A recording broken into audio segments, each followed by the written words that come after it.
Good Friday morning, friends. Welcome back for another episode of the Finding God in the Dark podcast. I'm Don, I'm Jonathan. and today we are talking about I think it was this 2009 came No, out, seven. 2007 film, The Mist, based on a novella by Stephen King. Yeah, that picture is a little terrifying. Um, it, I have to. I want to like just quick story before we jump into the discussing the film. I King is one of the big reasons that well, I don't know if King's a big reason. Like I used to watch horror movies on Saturday afternoon when I was a kid. We had in the Philly area we had Dr. Shock's Creature double feature, and there's two monster movies every Saturday afternoon. Okay. Um that I used to watch all the time.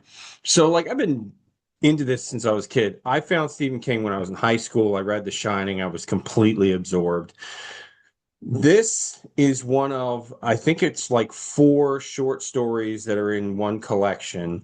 Okay. Um, and I think one of the most memorable stories in that book. Yeah. And when they made it into a movie, I was like, wow, how are they going to do that? Yeah. And not only did they nail, I feel like Frank Darabont was the director, Yeah. not only did they nail the story, but they did it better. It's one of the very, very few times I feel like the film was better than the book, better than the story. I mean, you can make a solid argument that the two best movie adaptations of King have been done by Darabont This one and and Shawshank. oh yeah, oh Shawshank, yeah, easily. I thought you were going to say The Shining because No. no, I mean as much as people love The Shining, Yeah. the film is not the book. Yeah. It's a different story. Yeah. Um, Well, it's the same. Darabont didn't do The Shining. Yeah, So, no, he didn't. That was Stanley Kubrick. yeah. But anyway, Yeah. I this the first time I saw this film, Yeah. I was just like, I was so blown away by it. And not just because like the effects and the creatures and all of that were just so good, but all right, let's be fair. Not all of the acting in this film is great. No. Marcia I, Gay Harding yeah. is amazing. Yes. And I would say honestly, I feel like there's a in Jaws, if you don't know about, I know this seems like a tangent. It's not as much as a tangent as you think, but Jaws works so well because Bruce the shark didn't work.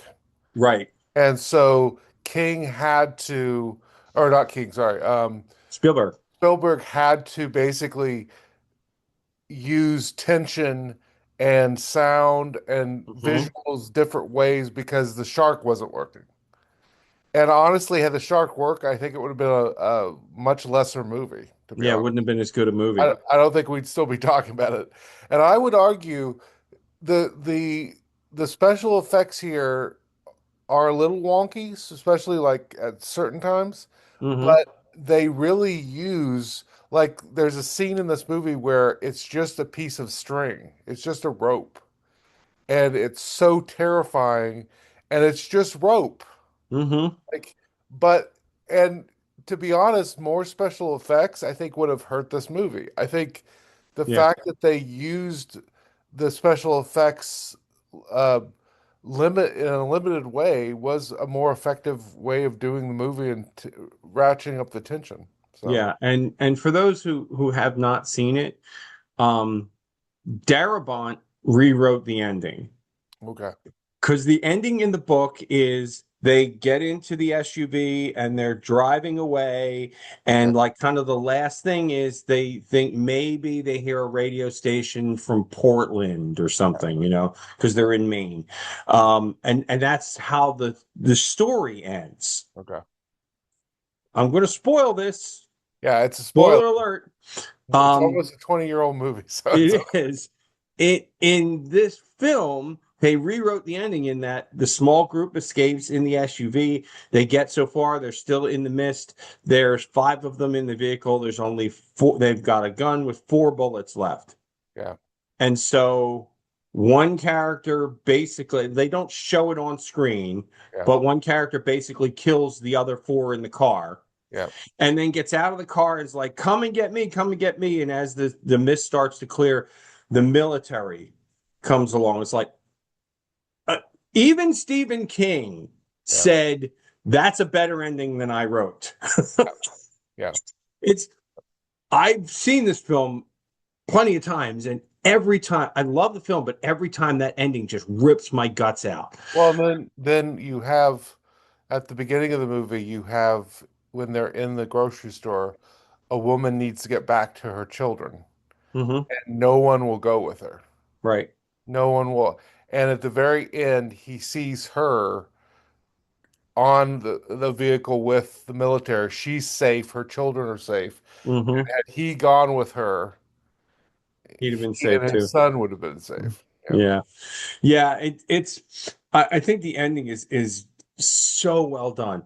yeah, The things to really gush about in this film, and we do need to get into yeah, like the themes, but the things that I think really just stand out in this film. Marcia Gay Harden's acting as Mrs. Carmody is profound. Uh, yeah. I was gonna say we might have to do a separate podcast because I think pastors really need to talk more about people like Mrs. Carmody. yeah, she's not a likable character. So, There's certain characters in certain shows and movies that, when they die, you cheer. yeah, She's one of them for yeah, sure. yeah, yeah, Um, but she's so good yeah. as this, sort of fundamentalist, over the top Christian, which I'd be surprised to find somebody like that in Maine, but that's a whole other story. So where do you want to start as far as themes go, John? Um, I mean, to be honest, that's to me, that's an interesting theme for pastors to talk about. Yeah. So I mean, we could start there if you want. So for those again who have not seen the film, Mrs. Carmody is this sort of fundamentalist, super Christian who gets the premise is everyone is trapped in a grocery store surrounded by this mist, and there's something in the mist. And there's clearly a danger. There are people being killed outside. It's clearly like an end of the world kind of experience for those people in the grocery store. It feels Right. like the world is going to end and they're going to die. That's the context. Right. Right. And so Mrs. Carmody ends up um kind of recruiting this doomsday cult basically in the grocery store. He does And the what word Chris. Yeah, sorry. the word of the day is Is expiation. expiation, yes, yes, and expiation. Yeah, it's Sesame Street, and yeah, there's a Sesame scene Street where word of the someone day, right? goes, "Welcome to Sesame Street," and the word of the day, Today is expiation. expiation. Um, what's interesting is this is something I feel like you see a lot in King. He struggles with religious fundamentalism. He Mhm. struggles with kind of religiosity, for lack of a better term. You, Um, you kind of get the sense that maybe, he was raised in that kind of a church and it damaged him psychologically or something. I don't know. I'm just, I mean, what's interesting is she does what unfortunately Christians have been doing for roughly 2,000 years, which is misinterpreting Revelation, the book of yeah. Revelation. Mhm. She even calls it Revelations, which is a pet peeve of mine. It's like Oops. it's not Revelations, it's Revelation, the I, revelation of John. I do the exact same thing. That is not revelations. It is not a plural. It's not a Yeah, books. It yeah, is the revelation of John of Patmos. yeah. Yeah. And that that book was controversial even for early Christians because Hmm. I think a lot of early Christians knew that it would be misinterpreted, which it is and has been. Often. You Yeah. know, it is a text where the writer, John of Patmos, most likely someone like Paul who started groups of churches, he's writing to his churches and he's talking about what's going on in their lives, which is the Roman Empire is crushing them, and he's projecting a time he believes very soon where God's going to make this right, where Jesus is going to come back and Mhm. vanquish the enemies and crush Rome and set up a kingdom on earth as in heaven. It is not about helicopters. It's not about uh, 2026. And unfortunately, Christians, up until this day, I was raised with a lot of them, they interpret it to Yeah, be you about got to say right. you grew up in the Bible Belt, right? I grew up in the Bible Belt in a Bible Belt church. Like Okay. I grew up in Wichita, Kansas, which is close to the buckle of the Bible Belt. And Right. I grew up in a fundamentalist Baptist church. And That's I had just a side comment here. It's so yeah, funny that you grew up in the Bible Belt yeah, and went kind of the opposite direction, more progressive. yeah, I grew up in progressive New Jersey. yeah. I went the other direction. That's weird. Yeah. Anyway, go ahead. But, I mean, my grandfather was the pastor of that church, and he used to say all the time, I'm looking for the upper taker, not the undertaker. And he Oh, really believed in oh gosh. he Okay. believed in the rapture, which we won't get into it now, but is not an actual part of the Bible. We can have another discussion about that sometime. That's Hmm. something from the 1800s England. But at the time, I didn't know that. But he believed all of this stuff. He regularly taught about Revelation being about now and what was happening now. That was a pretty constant theme of his when he preached. And so I grew up around, I mean, my grandfather, I loved my grandfather. He was a very kind and gentle man outside of the pulpit. I usually tell people I learned more about how to be a Christian from him fishing than I did from his sermons. Um, but he was kind of a tamer version of Mrs. Carmody. He would have interpreted something like this as God's vengeance on people. Like I think that would have been how he would have seen it. And that's how she sees it, that this is revelation come to be. This is, she's quoting throughout the movie, she's quoting these parts of Revelation that again have nothing to do with what's happening outside, but she's interpreting that way. And she's not just quoting Revelation, but she is crossing it over with Old Testament Yeah, sacrificial yeah, yeah, atonement. And yeah, you're missing wait. yeah. Well, and You're what's creating something completely different right What here. what's fascinating is again, this movie would have been so derailed if this would have happened. But I would have loved if there was like a New Testament or like a biblical scholar in the grocery store, and he would have gone up to her and go, uh, let's talk about the prophets for a moment, because you seem to be kind of, in their vein of God is judging us. The prophets obviously the Old Testament prophets did talk about God's judgment, and they did interpret things like the destruction of Jerusalem by the Babylonians as God's punishment or God kind of raining down something on the people. That actually happened. But if you read the prophets, they almost always say this is happening because we're not treating each other well. Or this is happening because we're not taking care of the poor. Or this is happening because we're not helping the poor, the widow, and the oppressed. We're not being the people God called us to We're be, not we're not creating a community of compassion and mercy. right? And so to use prophetic language without recognizing that the prophets would have been saying this horrible event that's happening is happening because you're not being kind and loving and caring to one another. She literally rips all of that out, and her way to solve it is to offer up sacrifices. Like Yeah. her way to solve it is to be cruel. Like Yeah. that's not how the prophets would have viewed how you solve this problem. Like, Right. you know, Right. It is fascinating that I don't think King is Christian, you yeah. know. And so is this how he sees Christianity? Or is this just for him a strategic manipulation for the story?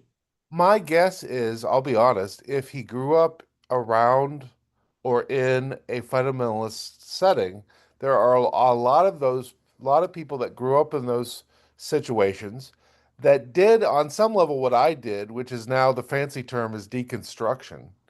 But what a lot of people that deconstruct their faith do is they just leave their faith. Yeah. And I get that. What I chose to do is I deconstructed and then reconstructed. And that's harder. But to me, there was something about faith I wanted to find a way to keep, but I needed to reconstruct it in a way that made more sense to me. And unfortunately, a lot of people that grow up in fundamentalist situations where they get fed this kind of vengeance theology, where God is always angry, and the way to solve that anger is to offer up sacrifices in different ways, whether it be your sacrifice of your own happiness or your own well-being, or to vilify other people, whether that be people who are gay, people who are different racial, whatever. Right. Uh, Virgins. yeah, people who are sexually quote unquote impure in whatever way. Hmm. That kind of offering up the victim.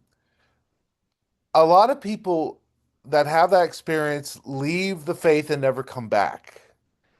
And to me, what's so sad about that is I feel like if you actually spend time and really go in depth into the faith and how it's been understood and the conversations, and you learn more about just the writing of the New Testament, you realize that at the base level, if there is, again, if there is if God is punishing people because of something, God's punishing them because they haven't been kind, because they haven't been good to one another, because they haven't created a community where the poor and the oppressed are taken care of.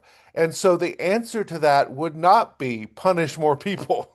Like that's Yeah, it's interesting because you can almost relate this back to those of you who, like Jonathan and I, probably remember 2001 yeah, and 9/11, yeah, and right after hearing certain prominent preachers um, say things like 9/11 happened because God lifted his veil of protection. But oh, stop it. yes, yeah, yeah. You know, Yeah, I mean, because this country allows gay marriage. Stop, stop, right, stop.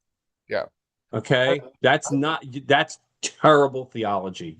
Yeah, and again, uh, the beautiful thing, even in the prophets' rough language sometimes, to me, the thing that's beautiful about it, and the stuff that Jesus picks up, is their concern about in the Old Testament, shorthand for the people who are marginalized are you don't care for the widow, the orphan, and the immigrant. Those are the three key kind of way shorthand for the Old Testament to talk about the people that are what we would call as oppressed or Hmm. marginalized. That's the term we would use today. Yeah. And there's just, again, in the Old Testament, read it when laws are given, almost always after a section of law is given, the text will say, do this because you were once strangers in Egypt, or do this because you were once immigrants in Egypt, or, like it literally buttresses all of kind of these laws that are oftentimes misused to oppress people. The reason why the people should follow them is because they were once marginalized, they were once vulnerable, and God wants to create a society where that will no longer happen. Yeah. It's interesting because you know The prophets were Jews. Yeah. All, we get this whole, there's so much, particularly right now in our society, so much pushback Yep. against Israel and the Jews, and like, I'm not naming names, but there's a lot of folks that are just, screaming about that. And some of it comes from this idea of, the chosen people. Yeah. But you're not getting, please, when you say chosen, okay, please put the whole thing out there. Chosen for a Yeah. purpose, Yeah. not chosen above others, chosen to be the people who bring grace and serve others. That's what is meant when it said the Jews are the chosen people. Well, Not that they're better than some other people. no. And again, Paul carries that on into his understanding of what the church is supposed to be. Right. Yeah, We exactly. The church is chosen to be a blessing. Right. The same thing is built around this idea of the Jewish people. They're supposed to bring a blessing to others. They have a responsibility to the rest of society. And again, Paul carries us on in his understanding of the church. We're called to be a blessing. We're given this purpose and authority to bless other people. Yeah.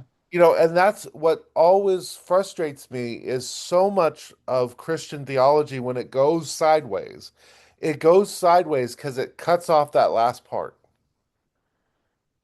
Yeah. And Are called I'm to be gonna a blessing. quote I'm going to quote an old friend of mine who was quoting one of his seminary professors Yeah, who said that text without context is pretext. yeah, If you don't understand the entirety of what is being said and who it's being said to, you're gonna twist it into a pretzel knot yeah. and make it taste good to you. And that's not, I got bad news for you, folks. If you every time you open up your Bible and go, oh, that's great. Oh, that's great. If it never ever steps on your toes, you're not reading it right. Well, and I think again, I know you said that the movie ultimately was different than the novella, but Yeah. in terms of the movie, granted, this would be an interesting movie. It wouldn't have been as good of a movie as the movie we got, but you can have an interesting reading of this movie where had they gotten into this grocery store and had they taken care of each other and supported one another and basically worked together, they would have been rescued by the military and almost nobody would have died. Yeah.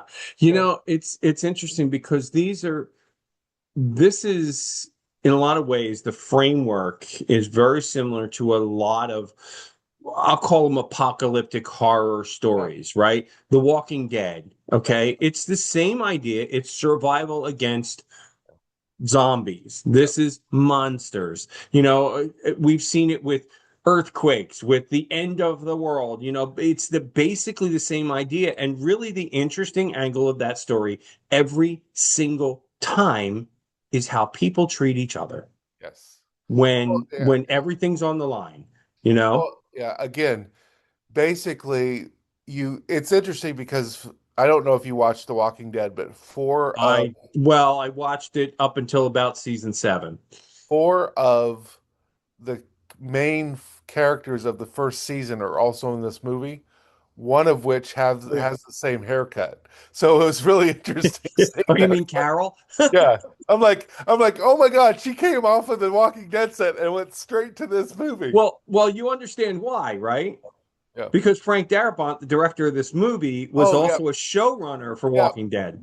You're right. He was the showrunner for the first couple seasons. Yeah, right. Right. Right. But So you yeah, from The Walking Dead, you had Dale, you had yeah, Carol, you had Andrea. yeah. Who am I missing? I want to say there was another person, but maybe I'm wrong. But at least those first Did three. those three? Yeah. And but what to me, part of these texts, right? We'll go in The Walking Dead because we had a little side thing there. But the point of The Walking Dead ultimately is to recognize that that the Walking Dead are the people and not the zombies. Yes. The Yes. threat in The Walking Dead Is other ultimately people. are other people. Yep. You know, the zombies are side dressing, and the zombies move the plot along, but they're not really the dangerous things. Right. And in this movie, it's the same kind of thing. There is this horrible tentacle, horrible thing outside, but the real threat to the people in that grocery store are one another. Mm-hmm. You know, And not just, I mean, we focused a lot on Mrs. Carmody here, but not just her. no, no. Not just Mrs. Carmody. The I mean, fact there's that the yeah, neighbor, yeah, I played by I remember the guy's name, but he's been like a lawyer in law yeah. shows, right? He was Thomas Jane's next Brent, door neighbor. Brent's his first name, I think. But Yeah.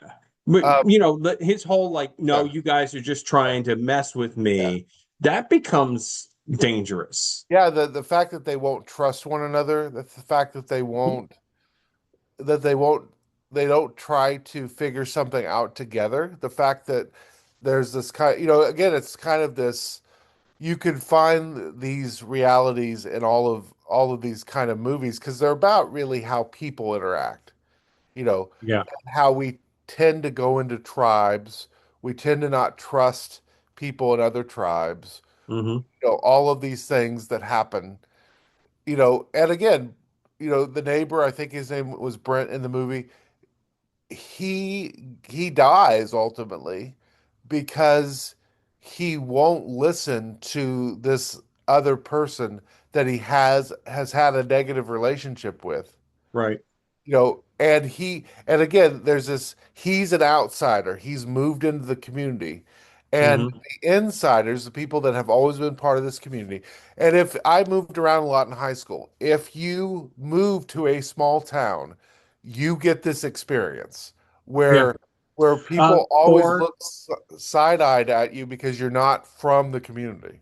or if you move to a resort town, Yeah, because I lived at the beach for 11 years, and I never was quite yeah. you know I mean, I lived in Texas for 1 year in high school, and people would literally tell you, you can live, at the time I was 16, they were like, you could live here the rest of your life, you'll never be a Texan. Hmm, And you're just like, what? Like, what are you talking about? Like, that's crazy. Yeah. but anyway, this Brent character feels like, and he probably has been mistreated because he's not a townie. He's Right. not part of the community. And so that builds up in this tense situation. He's convinced they're just trying to make fun of him. He's convinced they're trying to have a laugh at his expense. And Hmm. that literally gets him killed. Yeah. Yeah. Well, because he gets another group together, and they're like, yeah, you're just pulling my leg. We're off into the mist, and then, well, we know at least one of them, at least one of them dies, because we get to see Yeah. Part of part his of his body. remains. Yeah.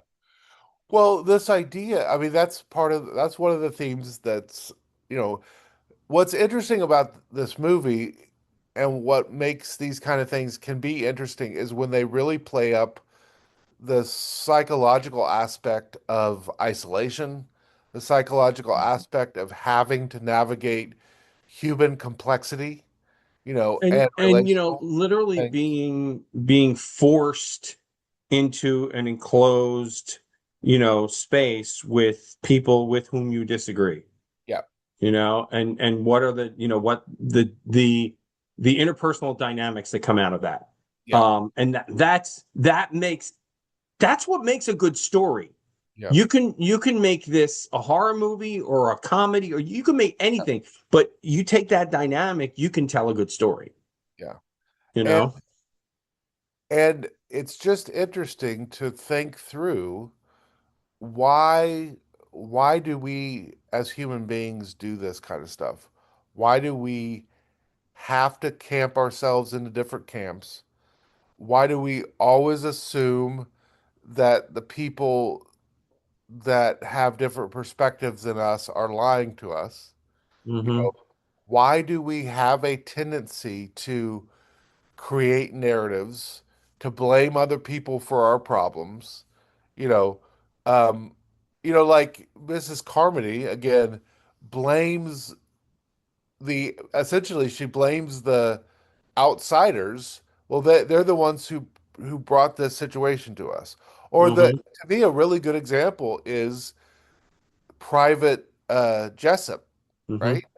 Like he literally is a private. If you know anything at That's the all military. about the military, He makes no decisions. yeah, you know as a private, he literally does the how high do I jump thing. That's all he does. Right. Right. You know, and yet because the higher up military people might have opened up a doorway to another dimension and created this situation, he has to take the fall and responsibility for all of it. Yeah. Yep. Yeah. Yeah. Fascinating stuff. We could honestly, we have touched on Yes. one of the themes in this Yes. film, and there are plenty more we could talk about. Yeah. We don't have the time. Um, I mean, leave it, suffice to say, the reason that I picked this film is because to me, it is that kind of a depth of film. Yeah. It's the last, prior to Obsession, it's the last real horror film that made me think, Yeah. more than just like, wow, that's cool. Um, Yeah. so, folks, if you've not seen this film, I mean, be prepared. There's a little language, there's certainly some violence and some gore. It's a horror movie. It's what it is. But it really has some interesting stuff to think about in this film. If you can tolerate that other stuff, this is a great film to talk about. It really is. I can gush about this one, and it's, to me, it's probably one of the, well, you said it earlier, that one of the best Stephen King adaptations. They've adapted a lot of his books into films, and most of them have not been real good. This one, Shawshank, Stand By Me, I think those are probably top three. Yeah. But anyway, that's The Mist. What are your thoughts for next week, John? Um, I thought we could either do well, the Oh, Odyssey. Did you lose me? I have your picture and I can hear your voice. Okay. I don't know. But Oh, now you are I a know what temple happened. monster. Here we go. I turned my phone on stupidly. Anyway, I thought we could either do the Odyssey if you wanted to do that, Uh-huh. or we could do another movie. I don't know if you've seen it. I think it's called something like it's on Amazon. It's have have fun, good luck, don't die. Something like that. Oh my. I heard a lot about that one. Yeah. I've I'm not actually heard exactly sure the title. Maybe you can look it up real fast. it, Sam yeah, Rockwell. yeah, Sam, I've heard quite a bit. Why am I looking at that? Prime Video, where is it? Um, I think you basically had it. Good luck, have fun, don't die. Um, It's very good, and what's interesting is um it talks about AI in a very different way, but I thought it might be an interesting companion to the fact that we did um the AI doc. the AI doc. Yeah. Yeah. Yeah, let's do that one. That one, I have not seen that, and I've been intrigued by what I've heard about it. So, Yeah. and the Odyssey's going to be around a while. It's making money. So, Yes. I it is called Good Luck, Have Fun, Don't Die, don't and it's die. on Amazon. Okay, cool. Well, then we'll watch that for next week, friends. Until next week, keep on finding God in the dark. We will see you all next Friday. Take care and God bless. Bye.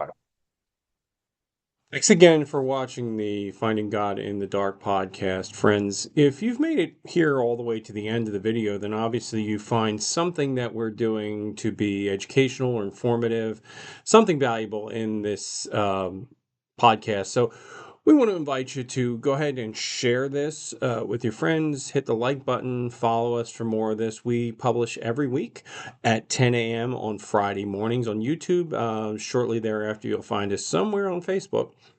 Until next Friday, keep on finding God in the dark. Thanks for watching. Bye now.